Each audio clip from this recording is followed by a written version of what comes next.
Your son is the victim, not the one getting divorced. The girl's fingers tightened around my sleeve just long enough for the words to settle. Then she stepped back as if she had said too much, her eyes darting toward the courthouse doors behind me. I remember the way the morning air felt, cool for early fall, maybe in the low 60s, and how the sunlight caught the chipped paint on the metal bench beside us. It was such an ordinary moment that her words didn't fit, like someone had slipped a different story into mine without asking. I stared at her, trying to decide if this was confusion, desperation, or something else entirely. She couldn't have been more than 19, wrapped in an oversized gray hoodie, her hair pulled back in a loose knot that had started to fall apart. There was nothing threatening about her, nothing dramatic, just a quiet urgency that didn't match the chaos of the city street around us. "Ma'am," she said again, softer this time, "please don't let him sign anything." I glanced down at my watch, 9:52 a.m. The hearing was set for 8 minutes. For a second, I almost laughed, not because it was funny, but because it felt absurd. I had spent weeks preparing myself for this day, rehearsing what I would say to Daniel, what I wouldn't say, how I would sit quietly in the back of that courtroom and let him make his own decisions like a grown man. My son was 40 years old. He didn't need his mother stepping in. And yet, the words lingered. "Don't let him sign anything." I pulled my sleeve gently from her grip.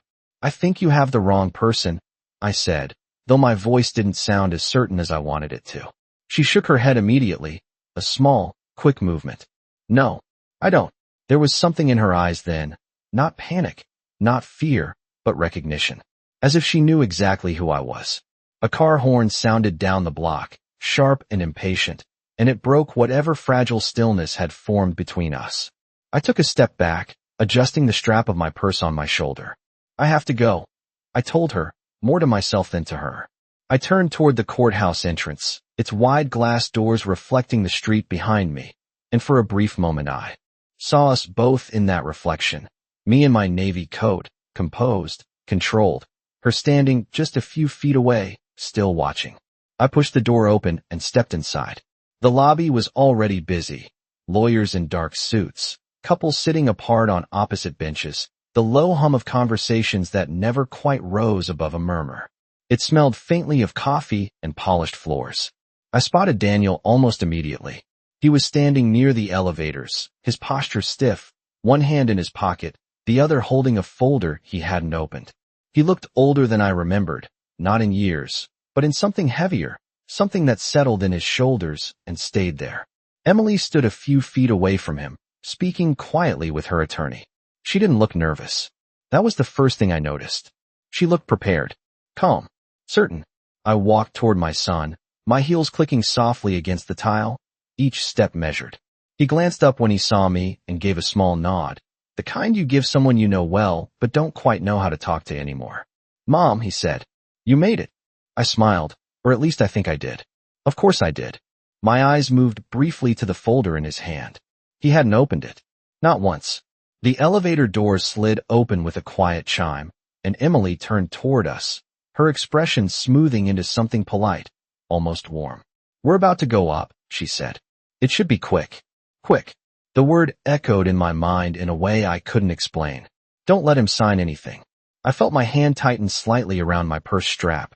For the first time that morning, I realized something wasn't right. Not because I understood it, not because I had proof, but because everything felt just a little too easy.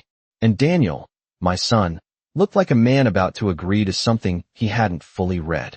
The elevator doors closed with a soft mechanical hum, sealing us into a narrow space that suddenly felt too quiet, too controlled, like everything inside it had already been decided before I ever walked through those courthouse doors. And I stood beside Daniel close enough to notice the faint crease between his eyebrows, the one he used to get as a child when he was trying to solve something he did not quite understand.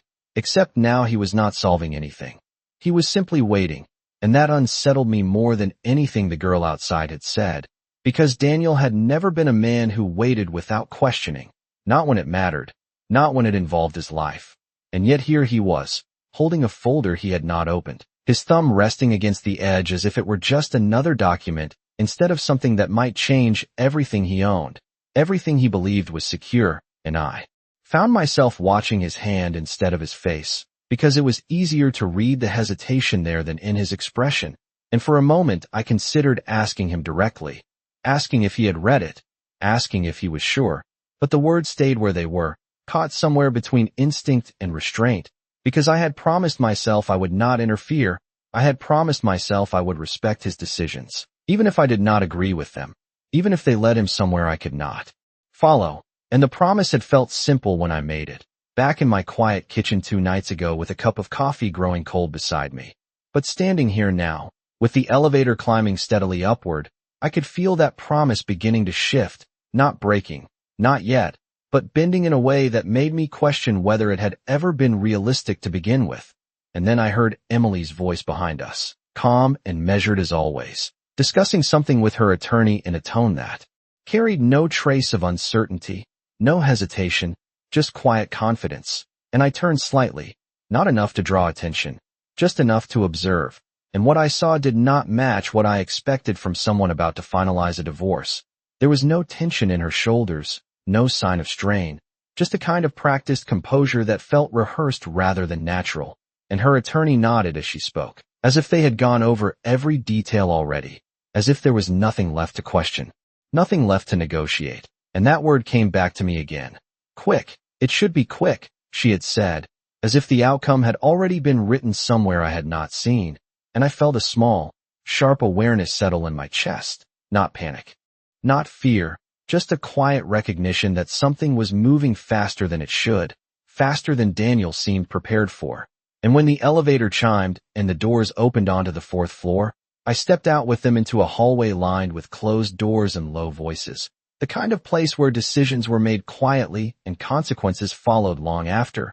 And we walked together toward the courtroom, Emily slightly ahead, her attorney beside her, Daniel just behind them, and I remained a step back, watching, always watching, because that was what I had learned to do over the years, not react, not interrupt, just observe until the pattern revealed itself. And as we reached the door, Daniel shifted the folder in his hand, finally glancing down at it for the first time, just a brief look, not long enough to read anything, just enough to acknowledge its weight.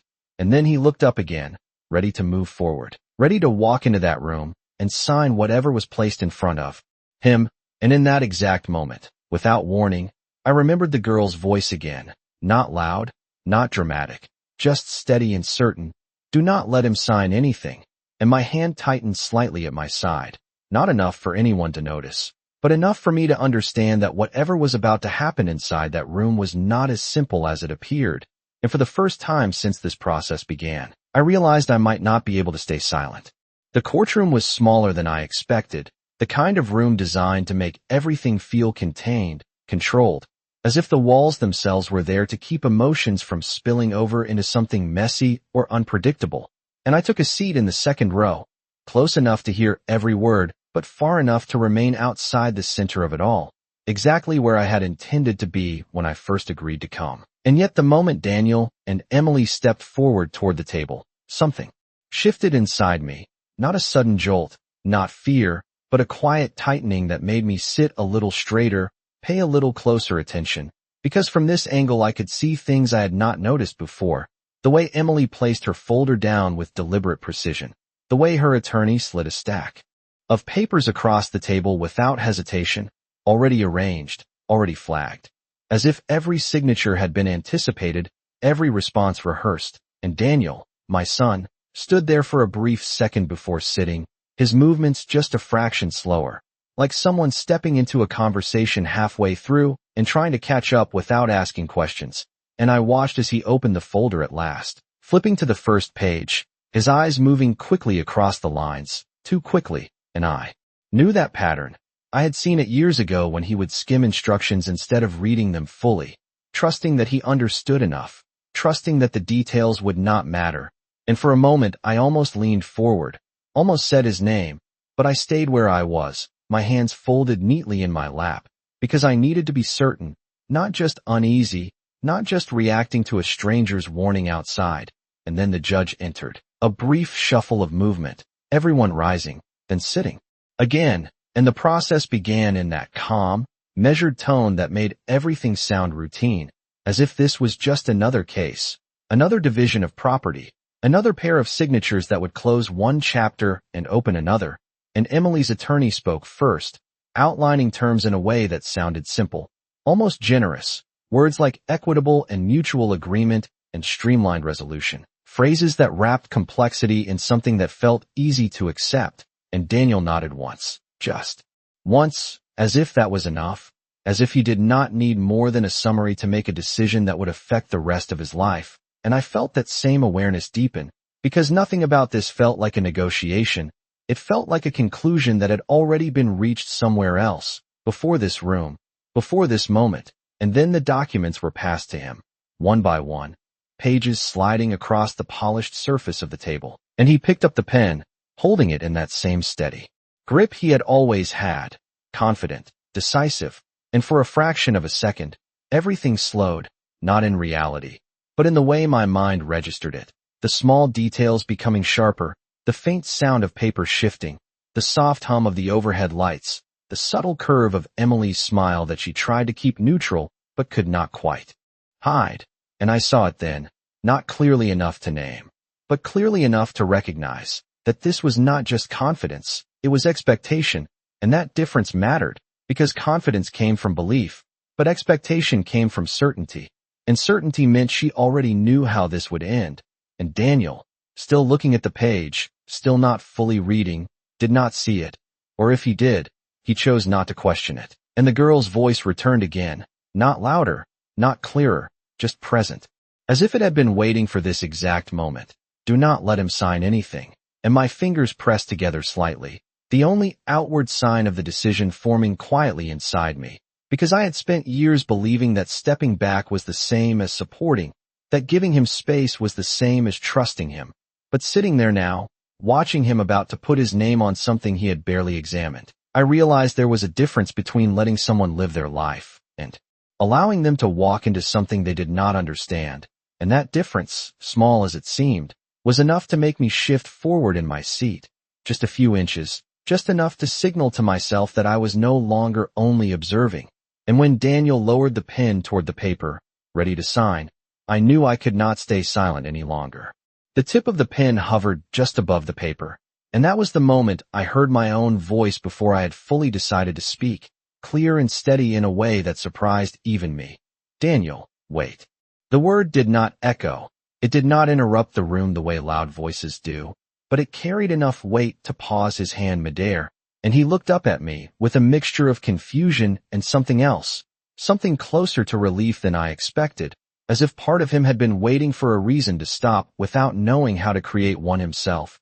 And the judge's eyes shifted briefly in my direction, not irritated, not impatient, just attentive, while Emily's posture changed in a way so slight most people would have missed it, her shoulders drawing back just a fraction, her expression tightening for only a second before smoothing again into that same composed calm, and her attorney leaned forward slightly, his tone polite but firm as he said, "Is there a concern, ma'am?" And I stood slowly, not rushed, not dramatic, just deliberate, because I understood in that moment that how I moved mattered just as much as what I said, and I kept my hands relaxed at my sides as I stepped forward enough to be seen clearly, not entering their space, but no longer staying hidden in the background either. And I looked at Daniel first, not at the judge, not at Emily, because this was still about him, still about making sure he understood what he was about to do. "Have you read all of it?" I asked, my voice even, not accusing, not emotional, just a question placed exactly where it needed to be. And he hesitated, just for a second, but that second was enough, because hesitation does not exist when someone is certain, and I saw it then. The small shift in his expression as he glanced back down at the document, then at Emily, then back at me, and he did not answer immediately, which told me everything I needed to know, and the room remained quiet in that particular way courtrooms do, where silence feels structured rather than empty, and Emily spoke before he could, her tone light, almost reassuring. "Of course he has, Margaret. Everything has been reviewed."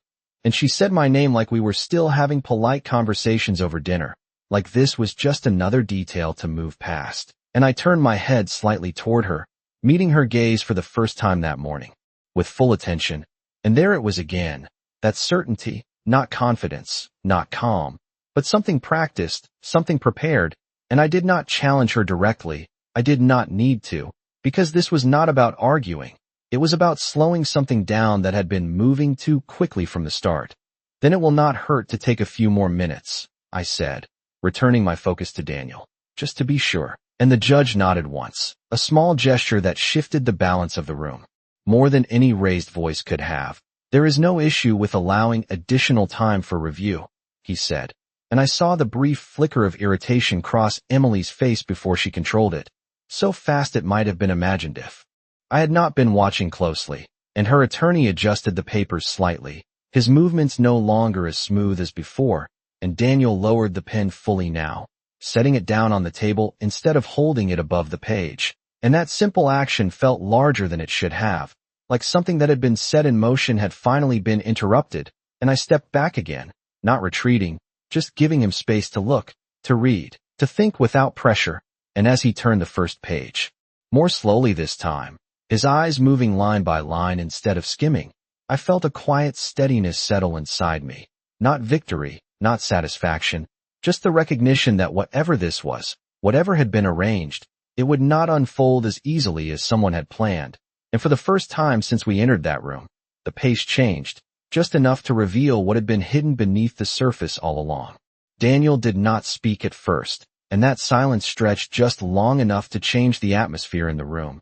Not dramatically, not in a way that would make anyone outside notice, but enough for those of us inside to feel it shift, like a quiet current moving beneath still water. And I watched as his eyes slowed over the page, no longer jumping from line to line, but settling, reading, processing, and I could see it happening in real time. The moment when something familiar begins to look unfamiliar, when words that seemed simple at a glance start to carry weight when given a second look, and his brow tightened slightly, that same crease deepening, and he flipped back one page, then forward again, as if confirming something he had not expected to find.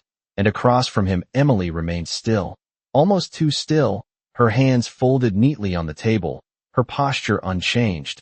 But there was a difference now, subtle but unmistakable. Her attention sharpened, her eyes fixed on Daniel, with a focus that felt less like patience and more like calculation. And her attorney leaned in again, his voice low and even, offering an explanation that sounded practiced, something about standard clauses and procedural language, words meant to smooth over complexity rather than illuminate it. And Daniel nodded once, but this time it was different, not agreement, not acceptance, just acknowledgement, and he did not return to the pen. He kept reading, and that alone was enough to make me understand that whatever had been expected to happen quickly was no longer unfolding the way it had been planned. And I remained where I was, quiet, composed, not interfering again, because this part did not require my voice. It required his attention, and I could see that attention deepening with each passing second. And then he paused, his finger resting lightly against a paragraph near the bottom of the page, and he leaned back slightly, not far, just enough to create space between himself and the document. And when he spoke, his voice was calm, but there was a question in it that had not been there before. This section, he said, glancing briefly toward Emily before returning his gaze to the paper. Why is this structured this way? And the room responded to that question in a way no one could hide. Emily's expression shifted again, not fully, not enough to break her composure, but enough to reveal that the question had not been anticipated, and her attorney answered quickly, too quickly, explaining it as a protective measure, something designed to streamline the division of assets, something routine, something beneficial. And I listened carefully, not to the words themselves, but to the rhythm of them, because I had learned over the years that certainty has a steady pace, while explanation often moves faster when it is trying to catch up to something it cannot fully justify. And Daniel did not nod this time. He simply looked at the page again, then at the next one, turning it slowly, and I saw his shoulders shift, just slightly, as if something inside him was adjusting, realigning. And for the first time since we entered the room, he looked not like a man following a process, but like someone beginning to question it. And that difference mattered more than anything that had been said out loud. And the judge remained patient, allowing the silence to stretch without interruption, which gave the moment room to breathe, room to unfold. And I realized then that whatever had brought me to speak Whatever had pushed me past the line I had drawn for myself, it had not been a mistake, because the pace had changed, the direction had shifted, and the outcome, which had once seemed certain to at least one person in that room, was no longer as predictable as it had been just minutes before, and Daniel finally closed the folder halfway. Not fully, just enough to pause. And when he looked up again, his expression was different, not confused, not uncertain, but aware, and awareness, I knew, was the one thing that could not be easily controlled or redirected once it had taken hold. Daniel did not reach for the pen again, and that alone seemed to ripple outward through the room in a way no one could ignore, not even Emily, who shifted her weight slightly in her chair, the first visible sign that the control she had maintained so carefully was beginning to slip, and I watched her closely now, not with suspicion, but with the kind of attention that comes when a pattern starts to reveal itself. And it was there in the small details, the way her fingers tightened just briefly against the edge of the table, the way her eyes flickered toward her attorney before returning to Daniel, as if checking something unspoken, something that had been agreed upon before any of us entered this room. And her attorney leaned in again, his tone still calm, but now carrying a trace of urgency beneath it, explaining that the clause Daniel had paused on was standard in high-value settlements, designed to protect both parties, designed to simplify what would otherwise be a complicated division, but the explanation felt heavier now, not because of the words themselves, but because of the way they were delivered, faster, more deliberate, as if trying to guide Daniel back toward a conclusion that had already been decided for him. And Daniel listened, but he did not nod this time. He did not return to the easy acceptance he had shown earlier. Instead, he turned the page back again, rereading the same section, his eyes narrowing slightly as he traced the lines more carefully, and I saw it clearly now. The moment when trust begins to give way to scrutiny, when something that once seemed straightforward becomes layered with questions. And he spoke again, quieter this time, not to the room, not even fully to Emily, but to himself as much as anyone else. This transfers full control, he said, his voice steady but slower, not just temporary access. And the words settled in the space between us. Simple, precise, impossible to dismiss once spoken aloud. And Emily responded immediately, her tone still composed, still controlled, but now carrying a note of insistence that had not been there before. It is part of the restructuring.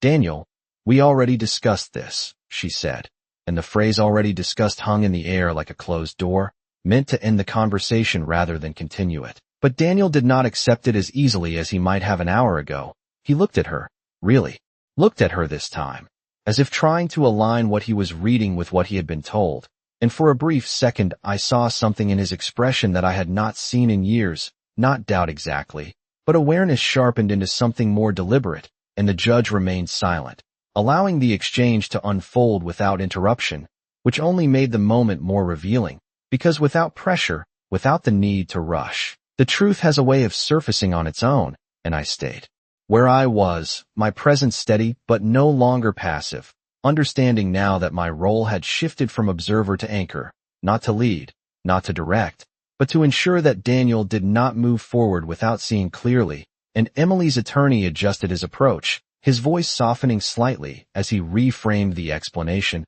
emphasizing efficiency, mutual benefit, long-term stability, words designed to sound reassuring.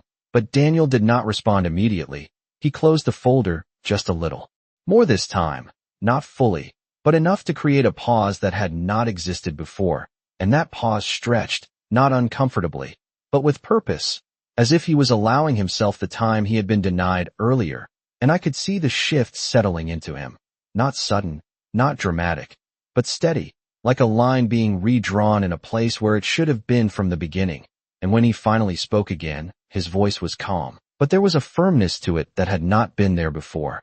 I want to review this with my own attorney, he said, and the words landed with quiet finality, not loud, not confrontational, but clear enough that there was no misunderstanding them.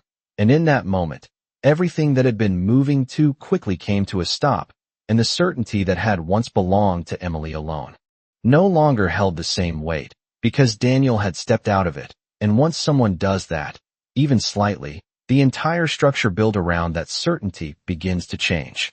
The words settled into the room with a quiet weight that did not need to be raised to be heard. And for a moment no one spoke, not because they did not have something to say, but because the direction had changed in a way that could not be easily redirected.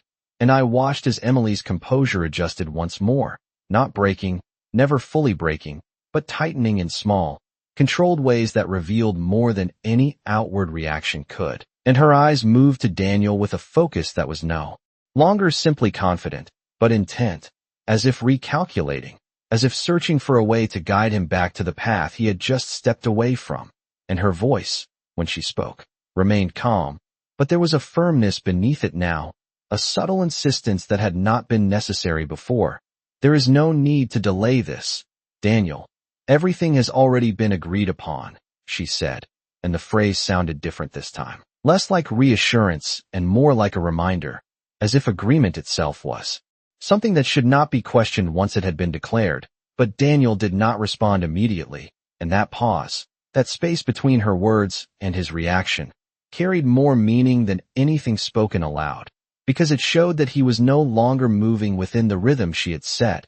He was setting his own, even if only slightly, and I remained still, my attention steady, not intervening again, because this was no longer about stopping him. It was about allowing him to see clearly, enough to choose for himself. And Emily's attorney stepped in, his tone carefully measured, attempting to restore the flow that had been interrupted, explaining timelines, efficiency, the benefits of resolution, all the things that make a decision feel easier when time is limited. But the urgency in his voice, though subtle, was there, and it did not go unnoticed, not by me, and not, I suspected, by Daniel either. Because he did not look at the attorney when he spoke again. He looked at the papers, then at Emily, and finally, briefly, at me, not for guidance, not for permission, but for something quieter, something closer to grounding. And when he spoke, his voice was steady in a way that carried more certainty than anything he had said since we entered the room. If everything is as straightforward as you say, then reviewing it will not change anything, he said, and the logic of it left little room for argument. Not because it was confrontational, but because it was simple, and simplicity has a way of exposing what complexity tries to hide. And Emily held his gaze for a second longer than necessary, her expression unreadable for that brief moment before she shifted her attention back to the table, her hand moving to adjust the edge of the document in a gesture that seemed minor but felt deliberate, as if she needed to reassert control over something tangible, something she could still influence. And the judge finally spoke, his voice calm, neutral, carrying the authority of someone accustomed to moments like this. It is reasonable for either party to request additional time for independent review, he said, and with that, the structure that had been guiding the process up until now loosened, just enough to allow a different outcome to form, and I felt a quiet clarity settle within me. Not relief, not satisfaction, but recognition, because whatever had been set in motion before today, whatever expectations had been built into this moment, they were no longer fixed. And Daniel leaned back slightly in his chair, the folders still open in front of him, but no longer something he was about to sign without question, and I could see it now, the shift complete, not dramatic, not sudden, but real. He was no longer following, he was evaluating, and that difference, small as it might appear from the outside, was the point at which everything changes, because once a person begins to question, they cannot return to blind acceptance. And as the room adjusted around that new reality, as conversations shifted and timelines were reconsidered, I realized that the warning I had almost dismissed outside those courthouse doors had done exactly what it needed to do. It had not given me answers. It had given me just enough doubt to pause something that should never have moved so quickly in the first place. And now, with that pause in place, the truth had space to surface on its own. The conversation in the room shifted into logistics, into scheduling, into language that sounded procedural again, but the energy had changed in a way that could not be undone. And as the judge outlined the next steps, setting a new date for review, allowing time for independent counsel, I noticed that Emily no longer spoke unless necessary.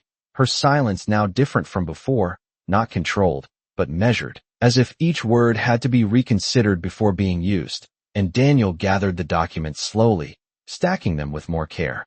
than he had shown when he first held them, as if the papers themselves had gained weight simply by being understood, and I remained seated until the brief session concluded, until the quiet shuffle of chairs and low voices signaled that the moment had passed, at least for now. And when we stepped back into the hallway, the air felt different, not lighter, not heavier, just clearer, like something that had been fogged over was beginning to sharpen at the edges, and Daniel exhaled once, a slow breath that seemed to come from deeper than the moment required, and he looked down at the folder again before turning to me.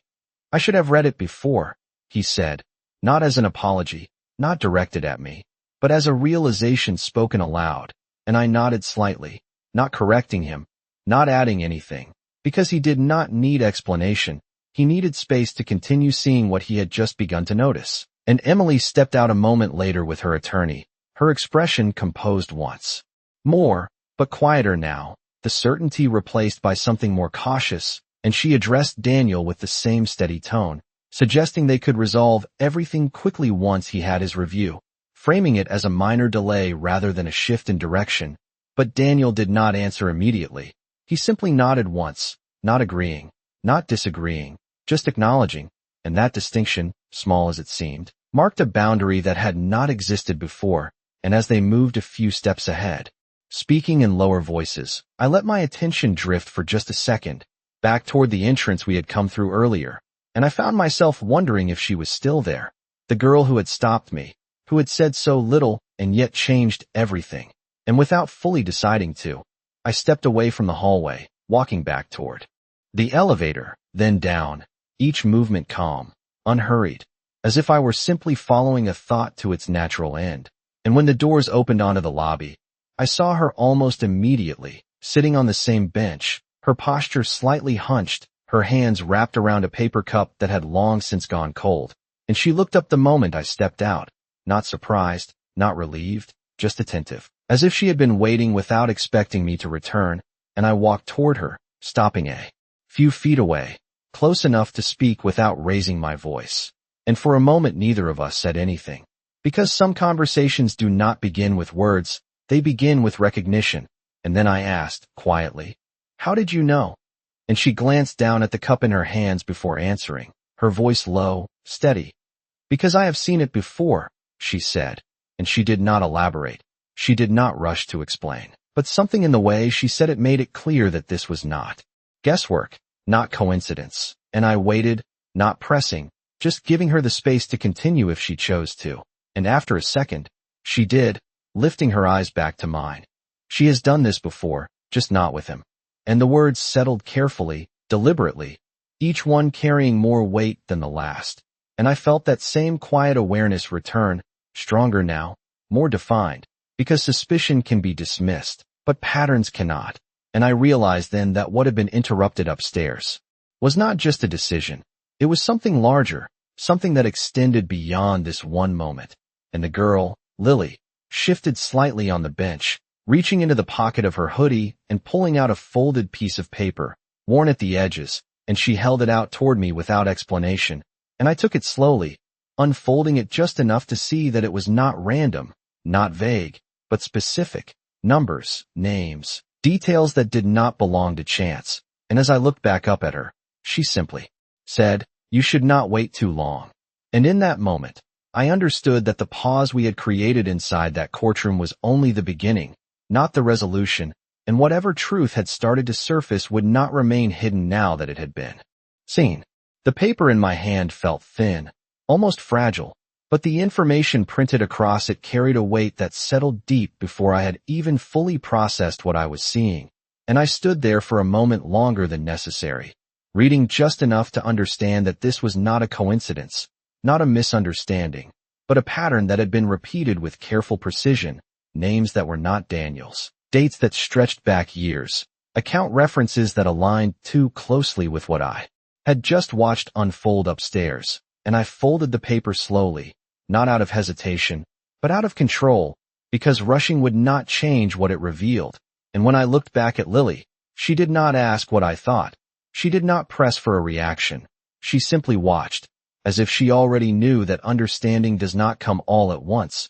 It arrives in layers, and I slipped the paper into my purse with deliberate care. "Thank you," I said, and the words felt insufficient, but they were the only ones that fit the moment without breaking it, and she nodded once, a small acknowledgement, before looking away toward the courthouse doors again, her role in this already complete in a way that did not require recognition, and I turned back toward the elevator, my steps steady, not hurried, because urgency now came from clarity, not panic. And when I returned to the upper floor, Daniel was standing alone near the end of the hallway, the folder still in his hand, his attention fixed, somewhere beyond the walls as if he was replaying everything that had just happened. And he looked at me when I approached, not with confusion, not with resistance, but with the kind of focus that only comes after something shifts internally. There is more to this, he said quietly, and I nodded once, not as agreement, but as confirmation, because what I held in my purse was not speculation, it was structure. It was evidence that what he had almost signed was not an isolated agreement, but part of something designed long before today. And I reached into my bag, taking the folded paper out again, holding it for a second before passing it to him, not explaining, not framing it, just placing it in his hands the same way it had been placed in mine, and I watched as he unfolded it, his eyes moving across the page with the same careful attention he had finally given the documents inside the courtroom. And I saw it happen again, that shift, deeper this time, more defined, as recognition replaced uncertainty, and he did not speak immediately. He did not need to, because the silence carried the understanding more clearly than words could, and after a moment he looked up, not at me first, but down the hallway where Emily and her attorney had disappeared, and there was something in that look that had not been there earlier, not hesitation, not doubt, but distance, the kind that forms when trust has been interrupted by evidence. And he folded the paper once, more carefully than I had, and slipped it back toward me. I am not signing anything, he said, his voice calm, but firm in a way that did not invite negotiation, and I took the paper back without comment, because this was no longer about persuading him. He had reached that point on his own, and as we stood there, the hallway quieter now, the earlier tension replaced by something more grounded, I realized that the moment in that courtroom had not been the climax of this story. It had been the interruption, the point where something hidden had been forced to slow down long enough to be seen, and what came next would not be decided by pressure or timing, but by clarity. And Daniel turned slightly, adjusting his grip on the folder, no longer carrying it like an obligation, but like something he intended to understand fully before acting. And for the first time that day, I felt no need to step in again, because the awareness that had begun as a whisper outside those doors had become something stronger, something steady, something that would not be easily dismissed. And as we walked together toward the exit, not rushed, not uncertain, but deliberate, I understood that whatever had been planned for him, it would not unfold the way it was meant to, because now he was no longer following the path laid out for him. He was choosing where to step next,